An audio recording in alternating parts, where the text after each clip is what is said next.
சற்று முன் கிடைக்கப்பெற்ற மிக மிக முக்கியமான செய்தி ஒன்று வெளியாகியிருக்கிறது. உதயநிதி ஸ்டாலின் அவர்களின் கார் கண்ணாடி உடைப்பா? சற்று முன் பரபரப்பு. வருகிற 2026 சட்டமன்ற தேர்தலுக்கு இன்னும் 2 மாத காலங்கள் மட்டுமே உள்ளன. தொடர்ந்து உதயநிதி ஸ்டாலின் திமுக வெற்றியடைய தன்னால் முடிந்தவரை அனைத்து தொகுதிகளுக்கும் சென்று பிரச்சாரம் செய்து கொண்டு வருகிறார்.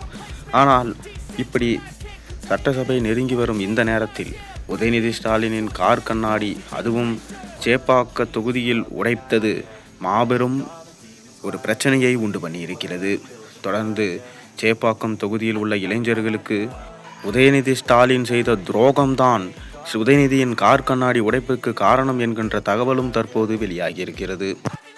அதாவது சட்டமன்ற தேர்தலுக்கு இன்னும் 2 மாத காலங்கள் மட்டுமே தான் உள்ளது. தொடர்ந்து உதயநிதி ஸ்டாலின் அவர்கள் கடைசியாக நடித்த திரைப்படம் தான் மாமன்னன். அந்த படத்தில் நடித்திருக்கும் போதுதான் அவருக்கு விளையாட்டுத்துறை அமைச்சர் என்கின்ற பதவி வழங்கப்பட்டது. அதோடு சினிமாவுக்கு மூக்கு போட்டுவிட்டு இந்த அரசியலுக்கு வந்தார்.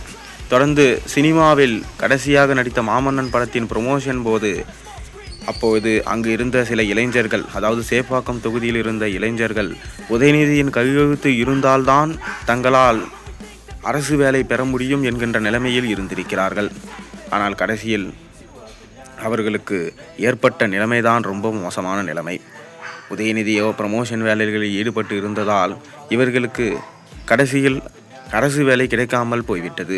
இந்த ஆத்திரத்தில் தான் சேப்பாக்கம் தொகுதியில் உதயநிதி அவர்களின் கார் கண்ணாடி உடைப்பு, கோவை போன்ற மிக முக்கியமான தொகுதிகளில் ஸ்டாலின் அவர்கள் விரட்டி அடிப்பு போன்ற பல அசம்பாவித விஷயங்களும் நடைபெற்றுள்ளது.